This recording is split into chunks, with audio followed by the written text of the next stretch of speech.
Hi, I'm Matthew Greger. And I'm Nancy Greger. We have this new podcast called We Should Probably Edit This. But we won't. Hi. Hi, how are you? So, welcome back to We Should Probably Edit This, but we won't. So today's topic's about friendship. Friends, both the furry ones and the two-legged ones. Yes. So, we've just come back from 4 days and being in Austin, Texas for GrowthDay and Ultra. And it was a room full of 1,500 people. It was amazing Great. to be around like-minded people and to be so grateful and just fulfilled. People all trying to do the same thing. Strive to be better humans, to be better at themselves, to obtain their goals, reach their goals, to do all kinds of things. It was a wonderful experience. And while we were there, we have developed, I think we've worked at a group of people that we come together. We see each other on Zoom at least once a month. Yeah, a couple times a month. Yeah, a couple times a month. I mean, I would consider those our growth friends. Those are the growth friends, yes. People that understand and appreciate what it is that you're trying to do because they're trying to do it themselves, and offer great advice and support and accountability to... Well, speaking of which, before we get into that, so, let's move to the furry friends for a moment. What do you feel about those furry friends, Matthew? It all depends. You know, it's like, hey! Okay. So here. Well, let's just go ahead and show who this furry friend is. We'll introduce you to our furry friend. Yep. Ta-da! This is our youngest son's best friend. She's a puppy. She's not even 6 months old. Celia. Yep. Yeah. And so we're babysitting. We're dog sitting this weekend. And someone is a little bit rambunctious. Very rambunctious. And is now trying to eat the plant over here, which we're trying to... That's the noise that's been going on. That you hear in the background. But she's not allowed to eat the plants, No, right? no. This is bad doggy behavior. No. But she's feisty. She's going through her little zoomies right now before she gets ready to take her next nap. But so we're watching this, our furry little friend, who my husband is not really fond of. Well, it's not that. I love dogs and I love cats and everything too. But, you know, I'm at a stage in my life right now that I'm not ready for another animal in the house full time. I'm ready for my support animal, thank you, that I can take on the train, on the bus, on the plane, anywhere I go. It's just my support animal. I'm going to be one of those ladies that take your support animal. Please don't. If we're going to get a furry one, let's get something that actually has some girth to them. So not tiny? No, not a tiny dog. A dog that actually has something like either, you know, lab. I mean, some of the poodle mixes now are pretty nice, you know, that are out there. You know, they're friendly. I probably have to wait till I'm 70 years old before I can get a pet. Well, we have a pet. We have a cat. That's the other furry one. That's right. That's Mouse. Mouse. But he's an old man kitty. He's like, you know, been around for a long time, and he's pretty much set in his ways and fiercely independent. But cats theoretically are independent. They don't want to do anything they want. They have a mind of their own. They do. Which is kind of cool about them in the first place, because they just do their own thing. Yeah, but sometimes you just need that cuddly petting. Now she's peed. You see, I said, put the mats down, pee-pee pads down. Yeah, I don't want to put the pee-pee pads down. And now she peed. See, that's the reason I don't want the animal. No, but we don't know her, so we don't know what her patterns are and when she needs to go or what the signs are. By the time we're ready to return her, we would have gotten it down. However, we did isolate her area, so she's confined to the new kitchen and the newly tiled floor, which is good to clean. The tile floor is much easier to clean than a wooden floor. It's starting to run away. Let me see. Okay, so I'll continue. I'll keep talking because My son calls me up and said, Mom, and remember, I'm going to preface this by he called who? His mom. Of course. Because he knew, but that's kind of like the trend. Anytime your children want something, they go to the parent that they feel is going to be more receptive and listen. I mean, more supportive. I didn't want to use the word supportive. Okay. But you went down that path, so okay. It's not like I don't dislike her. I mean, she's cute and everything else. I'm just not ready for that in my life. It all the wouldn't have time, mattered. so. In order for you to even accept the smallest of an alteration in your lifestyle, You mean in what I have planned? You mean, months ahead. so in other words, what I scheduled in my own head, if it doesn't work out the way that I wanted it, you get all a tighty-whitey. that's okay. I'm trying to go with that a little bit more. You don't know. You don't know. True, you don't know, but I do know that that's still a big struggle for you. But there is something about the furry friends. They give you that comfort. They do. She'll sit on my lap and she'll fall asleep in between the two of us on the couch and snoring too. Doing her thing. But the way I look at it is a temporary situation, and which is fine. Which it's really fine. It's just that it's like grandchildren. You can return them when you're done. Yeah, it's just she's just not fully house trained yet on what it is, and it's okay. I'm trying to be my better self and just go with it. I'm getting that's something about what we learned in the last 4 days too. About really just summoning the best of who you are. And so that's what I'm trying to do, but now she's out going after the broom for the fireplace. As much as you think you've child-proofed, baby-proofed, dog-proofed an environment. This house is not dog-proof or baby-proofed. No, it's not. It's neither one. No. And now, wait, okay, Stop it! Celia, come on. No. No. No. You're going to end up knocking the whole thing down. Okay. Keep talking. All right, I'm keeping talking. So anyways, animals, they bring us comfort, and they also bring us joy. That's the great thing about it. We'll lift her up again. Show her in the picture. There you go. Ta-da! Yep. Ta-da! So they do bring you great joy and happiness, and I think that's something important, especially if you're on your own and you don't have anybody else but the animals. Just like your mom. She's got... Oh, my goodness. Don't talk about my mother. My mother has 2 dogs. Well, she has one now. Now she has one. She had to finally concede to put down... he was like a mix, but he had been around since my dad was alive. And at the time that my dad was alive, he's died about 10 years. So the dog was already, I won't say old, but was more settled. And then a few years ago, she ended up getting another dog, a little, what do they call those dogs? It's the Chihuahua. Yeah, Chihuahua. Yeah. And she calls him Pepe. But you know what? He keeps my mom active, and he keeps her on her toes, and she talks to him. Yeah, she has someone to talk to. She talks to him. That dog's bilingual. That dog knows Spanish. He knows English. I can almost bet that you could talk to him in either one of those languages. He would know exactly what you're talking about. I don't know if she's going to know exactly what you're talking about. Oh, no, he does. Yeah, okay. He does.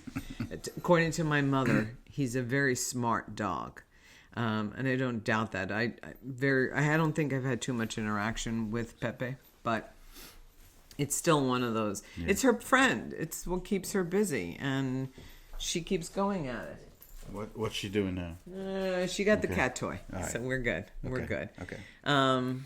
But it's like she's like watching a baby for me, because you're constantly keeping on tabs of what are they doing? Yes. And when the baby starts to crawl, when the baby starts to work. By the way, we have a gate here that we've had since my grandson was here, because we had to prevent him from going up downstairs. Yeah. Because that could be dangerous. Now we're trying to confine her just to the kitchen area. Just to the kitchen area. So, yeah, it's been interesting.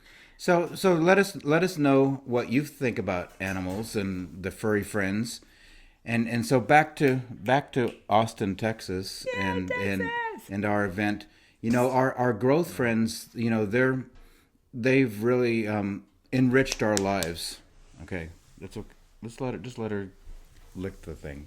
She's not licking it. She's trying to bite it. Okay. So tell me what your thoughts are about the growth friends that we have. There's certainly, like I said, people that are like-minded. They're into personal development just like we are. And they're all trying to do their own thing. It's like they're really trying to make a difference in this world or in their company that they have and the people that they have. Let me move that broom before it pulls the whole thing down. Because she's determined, Yeah. like most. Yeah, see, this is children. the broom. She's trying to chew this up right now. So. Like most children are. We're ignoring her, and so therefore she's got to make a ruckus in order to gain our attention. But as older parents of we know that the best thing to do is simply redirect and remove. It's a redirect, remove. Redirect, remove. Yeah. That is the premise by which you deal with whether they're small humans or four-legged ones. But yeah, so back to we've been fortunate enough that in the very beginning of participating in the Ultra program, which started in 2023, we were able to really cultivate a group of people. Actually, other couples. There's five. That was the one. There's 5 couples, and That's how it started. Right, because we thought that since we're both doing this together, let's find other people that are doing this together as a husband and wife, because we have that's what we have in common. So we hooked up with 5 other couples that we just really enjoy being around. Bobby and Melissa. You've got, Tim Bobby and Nancy. So there's 2 Nancys. There's 2 Nancys. But she's blonde, I'm the brunette. You got That's Jake and Tanya. Yeah, Jake and Tanya. You had then John and Wendy. So that's how we kind of meshed together, was we had that part in common, along with the fact that we were all doing this personal development and really working and improving ourselves and our businesses. Some of us still work for other companies, but some of us run our own companies. So it's been a great honor and a privilege to be going down this path with them, because unlike your other friends that are maybe not into personal development at all, But you have those friends though that you've known for a long time, especially like Megan and Vinny, who we'll see tomorrow. There are friends that we just enjoy being around each other, and we also like doing things together, like hiking. Like I think we're going to meet up at church tomorrow if all works out, and then maybe go out for brunch because this weather is not really very conducive to kind of hiking. rainy and cold. Yep, and I think it's still in the 30s. It might be 40 now. Yeah. So it's great. But then you have the other friends that are just your acquaintance friends. That you see periodically. Maybe if you're having a party or a get-together, they might come over. But some of them aren't as growth-minded as... I think we've eliminated the acquaintance friends. I don't think we really hang out with the acquaintance friends any longer, because there was really no reason. You knew the acquaintance friends when your kids were little, and you would gather around because the one thing you all had in common at that point were your children. Your children were the ones that were doing some type of sporting event, and so you got together a lot more. She's eating something. I know she is. Yeah, she was chewing on something. I think it's gone which now she swallows, because she eats anything off the floor. Just it was one of the broom fibers. But so I think the acquaintance friends kind of because wandered. they were there because your kids either played sports or that you got together because of your kids. Yeah. You you might see them. May not have. You might see them at a grocery store or even at a restaurant, and you know them. You're going to go up. You're going to say, "Hey, how you doing? How things are going?" You might even make a gesture by saying, "Yeah, we need to get together sometime really soon to catch up." But that's all it is. It's just a gesture. It's not something that either one of you really pursue. But I don't think we have acquaintance friends. And, to me, I look at acquaintances sometimes as your family members. They're more of an acquaintance because you're either going to see them for a funeral or for a wedding. You don't have that big, strong attachment to some family members some people do. And that's great, and that's wonderful if they've been able to really cultivate that relationship. But I think for us, even with our brothers, we see each other, but I don't know if we necessarily have a lot of things in common. You're right, and we're not on the same path and the same journey, and that's going back to our growth friends. We've also started, a mastermind and brought in some other friends where we're actually focused on working on ourselves and our business. So we're going through these playbooks that Brendan has, and we meet once a month and we go through one playbook for 2 months. And so, you've got other friends that we've added into that group just to expand our friendship. You've got Michaela, and you have Ziza and Paul. Ziza and Paul, which happen to be another couple as well. And then you've got, of course, our friend who's Dean, who's really trying to make a difference with the kids and stuff. He takes different trips to the Amazon and things. It's amazing, our different friends and what they're actually trying to do to improve the world. And it's great to see us all growing and getting out of our comfort zone, like doing this podcast. We would have never done this podcast 2 years ago. We would have done, there are a lot of things I wouldn't have done 2 years ago. I mean, for me, the personal development arena is something very, very new. Matthew would listen to the podcast and audiobooks, John Maxwell, Jim Rohn, but I was always I would listen, it helped my mindset, but I didn't take action. I didn't really do anything, until we really met Brendan. Until we went to GrowthDay, right, which 2 was, years ago. Yeah, 2 years ago, and that's when we really made the decision to take action and do things.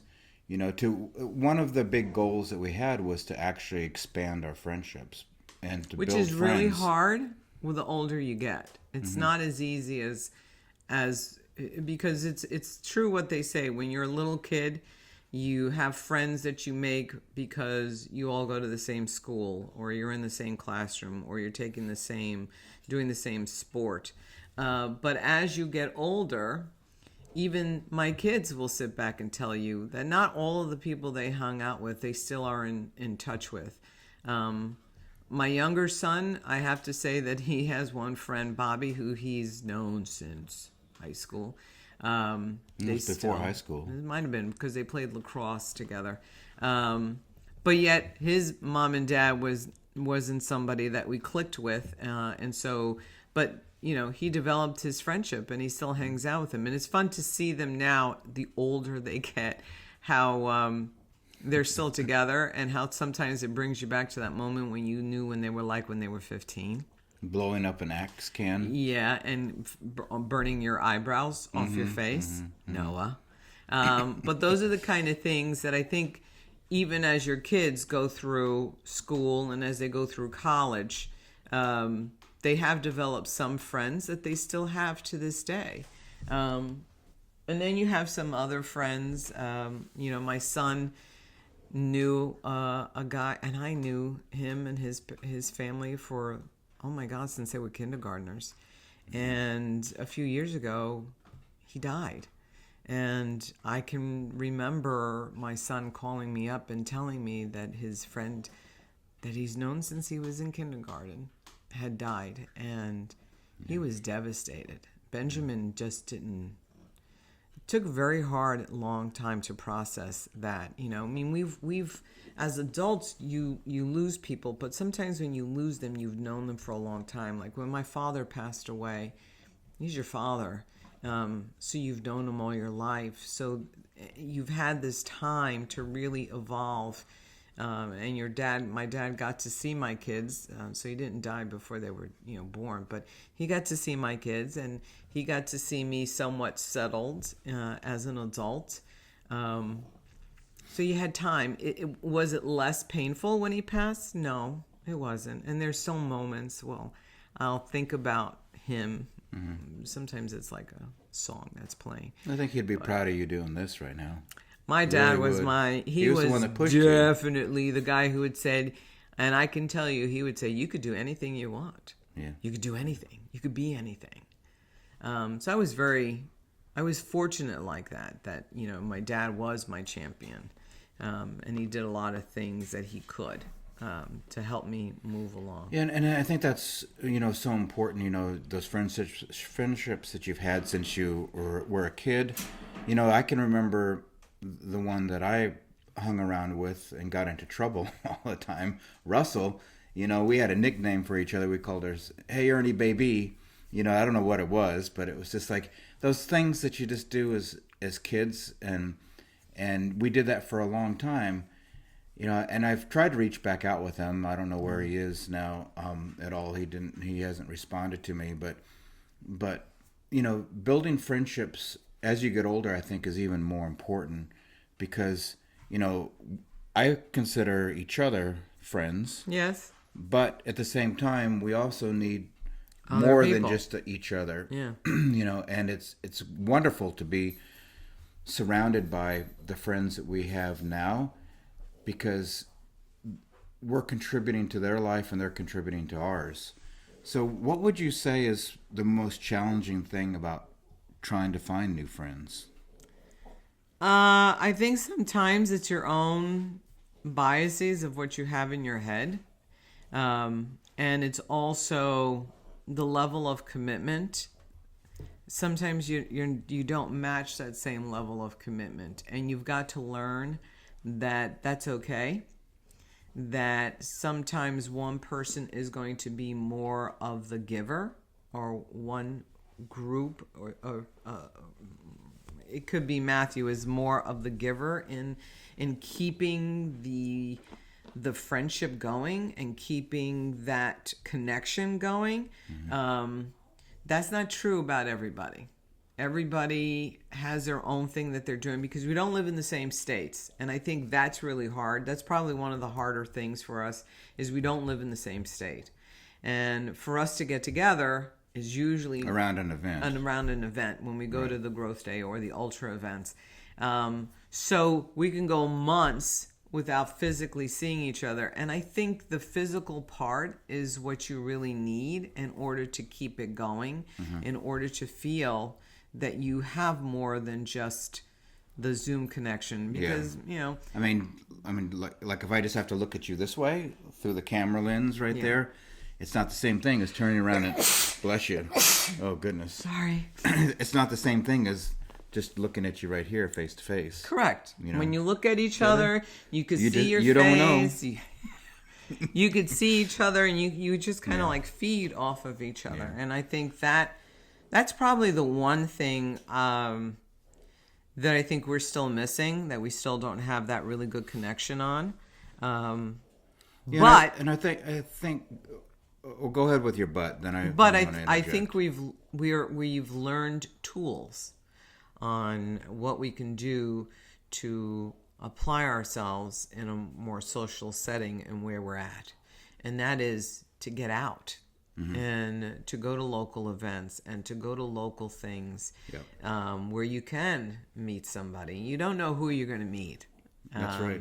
And that's what I was trying to get at is that what's it take to find those new friends and to get out there? And it really takes getting out of the house, and also maybe inviting somebody over for dinner or something like that. It's finding some of those local friends that are here that you've got to get out of your comfort zone. You've got to go and you've got to network. You've got to socialize. Find a volunteer event. Maybe you meet somebody at church.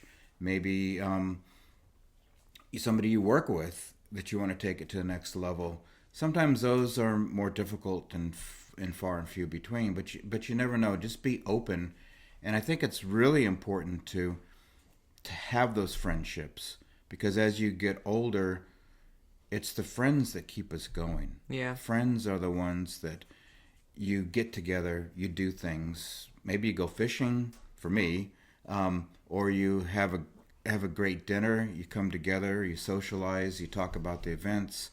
Play some games. It's being social. Yeah. Truly, that's what it is. It's being social.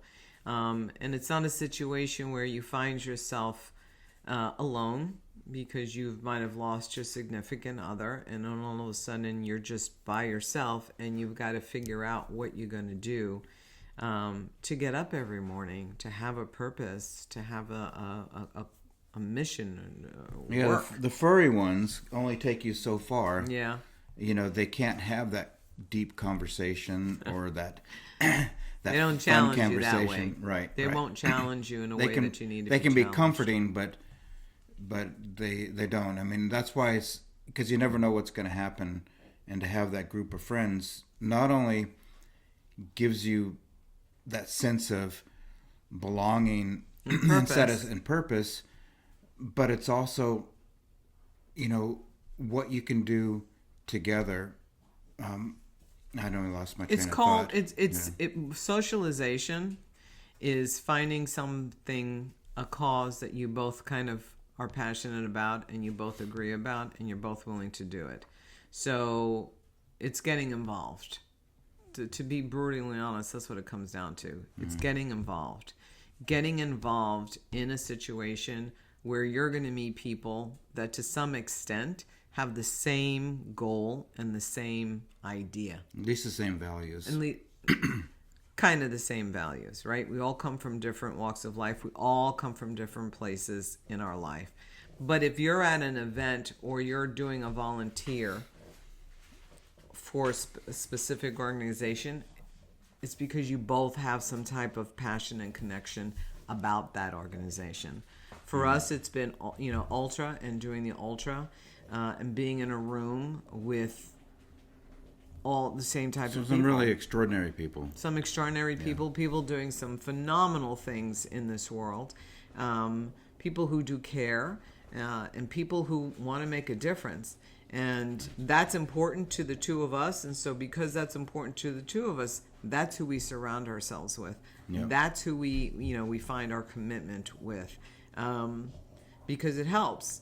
It would help better if we had some more that were in the local area that we could get more together on. We're working on that. We're starting to get out ourselves a little bit more. Network. We went to a fundraising event for the Children's Museum recently. And so you never know who you're going to meet. Nope. You know, you've just got to get out. If you don't get out there and put yourself out there and start meeting people, it's not going to happen. I mean, I'm taking tennis lessons. I'm hoping to meet some friends there.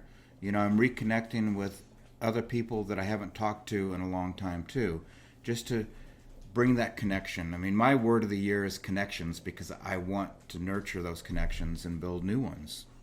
That's great. That's not my word. I know. You can build your connections. Well, some of them we'll build together. Yeah, I think it's safe to say that in this relationship, Matthew's the person that's more approachable than I would be. Really? I think so. But that's okay. You're getting better. I'm getting a little bit better at it, but I'm not there like you are. I think still more. Also, if I want to nurture the friendship, sometimes I'm the one that has to go out there and organize something and get it together. If you wait that's the one advice that I'm going to give you. If you're looking for friends and you want to do something, you be the one that gets out there and organizes the event. If you wait for that to happen, it's just not going to happen. It's not going to happen. You've got to get out there and do it. And you can't feel any type of resentment or any type of disappointment that you seem to be that role model, that you seem to be that person that does it. Because when you do, you're not going to move forward, and you're not going to feel comfortable, and you're going to want to know why it is that you're always that person who brings the people together. When you start saying, "Oh, how come I'm the one that's always organizing something?" You know, it's okay. You know, my I won't get into those. Well, that'll be a different subject at some time. but yeah, part of what it is I like to be the motivator. I like to bring people together. That's what I enjoy doing. Yeah. So that's what I'm saying. People will approach Approach me. I'll just drag you along. I will be the person that gets dragged along. No problem. No different right. than how I got dragged along in 2023 to GrowthDay. Yeah. But every time I drag you somewhere, it gets a little bit more. Well, on that note, I think I think we're about wrapping this up before she knocks something down and breaks it. Hey. Okay. All Okay, right. we gotta go. Okay, we gotta go. She's So after until my next chicken. time, we should probably edit this. But we won't. Bye. Bye.